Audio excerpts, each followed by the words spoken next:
Once again, welcome back to the Children's Miracle Network Radiothon. I'm Tony Schultz with Midwest Family. Thank you so much for listening to us today. We've got a few of our stations involved with this, The Rock and KQ98, Z93. We've all been helping with this and helping this wonderful group of people, the volunteers here for the Children's Miracle Network Radiothon. Behind the scenes, they've been putting on a great event for families here this weekend. So big round of applause for them. I want to give a big shout out to the Dynamic Lifecycle Innovations Group. They're on the phones over there, and they're looking for you to keep them busy. They would like to be very, very, very busy. So please call 608-784-KIDS. Again, that's 784-5437. You can also text in to 5155, and what you put in the text is CMN Kids. You put that in the text, that'll help you put in a donation. You can also go to gundersonhealth.org/radiothon to put in a donation. We are here at the Team Marine interview area for families. We want to thank our sponsors, Stanek Electric, Mark Jewelers, the Miracle Maker sponsor, Oral Surgery Clinic of La Crosse, and big shout out to Big Boar Barbecue. They're donating lunch today, keeping all the volunteers fed and keeping us from getting hangry or anything like that. We talked to a family. We're talking to another family now. Now this is the McArthur family. Want to welcome you guys. Thanks for coming in and offering to tell your story here today. We have Rebecca and Aaron, and of course we have Cara. Welcome, Cara. How are you today? Good. Can you talk tell everybody? Hi. Hi. Good job. You could get a job in radio. It's just that simple. Yeah. Well, TV. Look at that smile. So you have big dreams, I think. Rebecca and Aaron, of course, you've got brothers Brendan and Kalen. Is that correct as well? Callan. Okay. And your family is being helped out by the CMN. And I know, like I said, this is your first time doing this. So what we want to know is your story. So tell us as much as you can. Cara was diagnosed with optic pathway glioma bilaterally. And can you explain what that is and what that means for her? So essentially, she has tumors on her optic nerves that start basically from the back of her eye and go to the part where it connects to her brain. Her left is worse than her right, so she is supposed to be wearing glasses, but they broke. So we are working on getting those fixed. But she's been going through treatment for about 2.5 years. And we started noticing something was different. When she was a baby, she has what they call nystagmus, where her eyes move involuntarily from left to right. If she tries focusing on stuff, she'll hold it really super close to her face. And something wasn't right. We knew she wasn't focusing, so we took her in. And we're told that it was probably just because she was still a baby, her eyes were trying to focus, we'll wait. And then at her 1-year appointment, her well check, she failed her vision screen. So then we went to ophthalmology and saw Dr. Nash, and he recommended that we had an MRI done because he seen something on the back when he checked her eyes, but he couldn't really tell exactly what it was. So then we went to neurology, and we saw Dr. Temple and did an MRI in the morning, came back in the afternoon, and I knew as soon as they walked into the room something was wrong because him and his nurse came in, and normally that's not like a normal thing. So, and that's when they told us that she had optic pathway gliomas on both eyes, and her left was worse than her right. And then the following day, we were going to meet with oncology. Yeah, and obviously, no matter what, that's a shock whenever you get told something like that with your kid. It's never easy. How long did that kind of take for that to kind of sink in, the reality of it? Was it an immediate thing, or was it a couple days later you kind of said, okay, we've got a new challenge in front of us? I think it took me about 30 minutes to leave the parking lot after the appointment. I called him. He was at work, so I came by myself. And And I told him, I said, you need to come home right now. You're going to need to take off the next couple of days because we have all this stuff. And he's like, but I don't, what does that mean? And I'm like, your child has cancer. What do you think it means?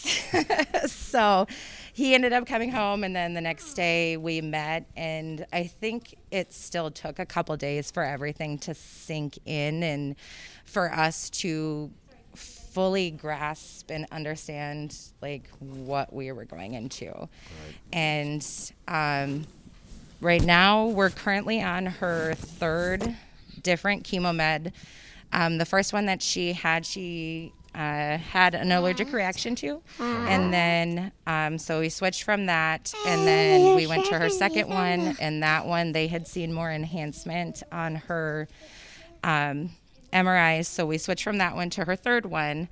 And we just found out last week from her MRI that after 2 more cycles, so at the beginning of the year, if everything goes the way it's supposed to, she will be done with chemo in January. That's awesome.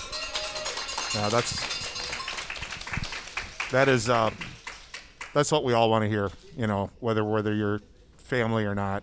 That's what we love to hear, especially when it comes to kids, that things are going in the right direction. So I'm glad that your family is got that good news and things keep going that way. You mentioned she did have to have an MRI, and that for adults sometimes can be kind of a scary procedure. How did they prepare you and your family for that, and Cara for that? Well, she has a port, and they do it that way, and they just explained, this is what we're going to do. This is why we're taking pictures. So we're trying to get multiple different angles so we can keep an eye and make sure that it doesn't get away from us, essentially. Right. And so we've been monitoring that every 3 months. She has an MRI done to check, and the doctors here review it, as well as the doctors at Mayo Rochester review it as well. So while she's let you have the microphone there, Aaron, Rebecca's talking about that phone call you get at work, and as parents, we get a lot of phone calls where we get, kid did something wrong at school or whatever it may be. How did you feel when you got that phone call? It kind of took my breath away because obviously I don't know anything about medical stuff, but she said tumors, so you really didn't think anything too serious at first. And then it was more when I got home when we could really sit down and explain, go over what had really happened. But it was a big rush. Hey, I went to my boss, said, hey, I got to take a couple days off, explained to him the gist of what was going on, and then just rushed home real quick to find out what was actually, or what she couldn't explain over the phone because of her emotions and stuff like that, to be in person and hear it. So I actually I was smart enough to remember to record it while I was sitting there, so that way if I got home and I didn't remember what they were saying, I had it to where he could listen to it and fully understand the complexity of what was going on. Well, yeah, thank goodness for technology that way, where Right. you're getting a shock, shock of your life at that point, and you're trying to absorb all that and to have that and just say, I'm going to record this, so if I miss anything, it's a good thing to have that sometimes. I know technology sometimes gets in the way of things, but it was helpful in that moment, so it's a good thing that you did that. What are some of the ways that the Children's Miracle Network has helped your family out? So they do a great job. Just the first meeting we had right after she had her first MRI, Melinda came in and had given us a gas certificate because she had said, hey, you're going to be coming here a lot more than you normally do. So here's some things to start off with to help coming back and forth. And then after about a couple weeks, it started to get pretty hectic because we'd be there from 8 to 4 sometimes every day. They started giving us like breakfast and lunch vouchers to help with meals. So that way we didn't have to try to bring something in from home for breakfast and lunch, because going down to the Adolph's or to the dining facility kind of would get quite expensive every day for breakfast and lunch for the both of us, and then some days we'd have to bring our brothers in. And then some of the toys to keep. I mean, the oncology ward is just. It's ridiculous up there. It's a Chuck E. Cheese for kids. So the stuff that they give, not just her, but all the children that are up there, that are up in the doing the oncology stuff, it's amazing. So those are some of the big things. Then the glasses. Once she started to outgrow her glasses, we were going through probably 3-4 pairs every couple months because she would get bigger, or her lenses would, or not lenses, the prescription would change. So I think between... And she's a toddler. I say she's active. They break. Yes. Yes. So things get broken. Yep. After she outgrew the baby glasses that were or not plastic, but you could bend them, twist them, you could do whatever you wanted with them. After she outgrew those and she had to get normal glasses, it started to go quickly. Yeah. So CMN stepped in, and then they bought glasses with good coverage on them. So if they break, we can take them back in, replace them. Things along that nature. So that's helped out tremendously with that. That's a lot. That's a lot for a family to deal with. Like you say, going out just to get a meal, remembering to do that, just getting to that point of the day where you're like, we didn't even eat today, and covering the glasses and everything. Now, I noticed the picture I had in the packet of Cara, and she's doing a good job of it right now. She's putting on a bit of a show in the picture, and her picture on the wall there is just wonderful. She's having a good time. So what, Cara? Maybe I should ask you this, Cara. What's your favorite music to dance to? And she's gone.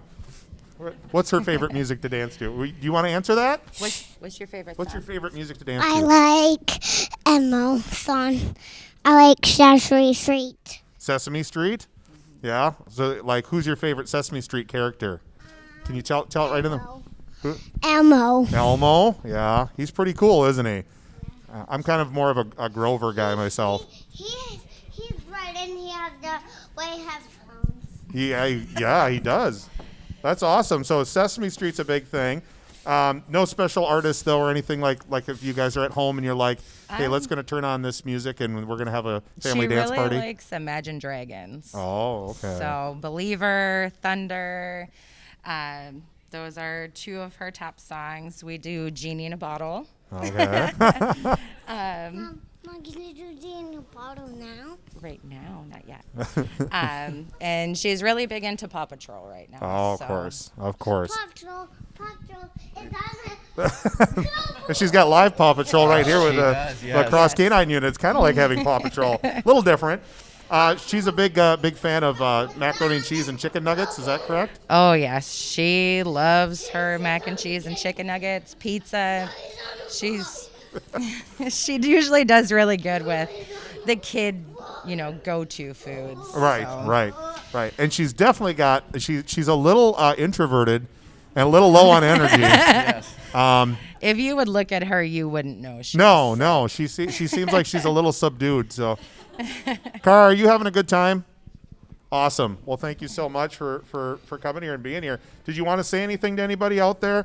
Maybe ask people to help out the Children's Miracle Network? Why don't you come over there to the microphone and tell them what you need, that you need some help. I need to donate. Awesome. Cara, the McArthur family, Rebecca and Aaron, thank you so much for being here. I know that Cara is also a bit of a Disney fan. Oh, yeah. Who's your favorite Disney? Cara, you got the microphone. Who's your favorite Disney character? Chase. Well, that's Paw Patrol. That's Pop, yeah. But you like Elsa and Frozen right now, too. I like Elsa. You know what I like from that movie? I can go, look at this. What? I go, hello, family. You remember that part? The guy in the shop? Yeah. That's my favorite part. I rewound that like 10 times and laughed at that with my family. So, well, thank you guys so much for being here. Cara obviously has a real positive look on life. She's having a good time regardless of everything she's going through. Kids are real resilient to that stuff. And it's great to see that she is just she's just being a kid. And that's what's awesome. So I hope you guys are doing everything you can to just keep encouraging her that. And thank you so much for sharing your story. I know this is your first time doing it. You guys, I would say you are veterans at this. You did a great job. Thanks for sharing your story and for being part of the Children's Miracle Network Radiothon today. Thank you so much. Is there anything you'd like to tell families out there about the CMN? Yeah, first off, CMN is a blessing for everyone. not just the kids. It helps the adults too, but more importantly, the kids. It's the work they do with the fundraising and helping of the families that really let the kids be kids. As you can see, obviously you're not here to see this, but she goes to chemo weekly for a week straight, and then during that week, the work that CMN does allows her to not really know that she's sick, but she knows something's wrong, but at the same time she's able to, run around, play, Right. ride little four-wheelers, toys. She doesn't have to worry about, hey, if we bring something for breakfast and I don't feel good at breakfast, what are we going to eat for lunch? Because we're at the hospital all day, so the things that they help out with are tremendous. So CMN's is just a true blessing for everyone. So all your donations don't go wasted. Yeah, and they're great here, and we want to make sure we get these phone lines ringing again here. It's gotten a little quiet over there for dynamic life cycle innovation, so they need to be a little busier. So we need you to call in 608-784-KIDS. Again, that's 608-784-5437 is the number to call into. Tell them to call in, Cara. Call in, Cara. Straight out of a comedy bit right there. Great job. Once again, this is the Children's Miracle Network Radiothon. Again, call in 784-5437. Get those donations in. I'm Tony, and we are here at Gunderson Health as part of the Children's Miracle Network with Midwest Family.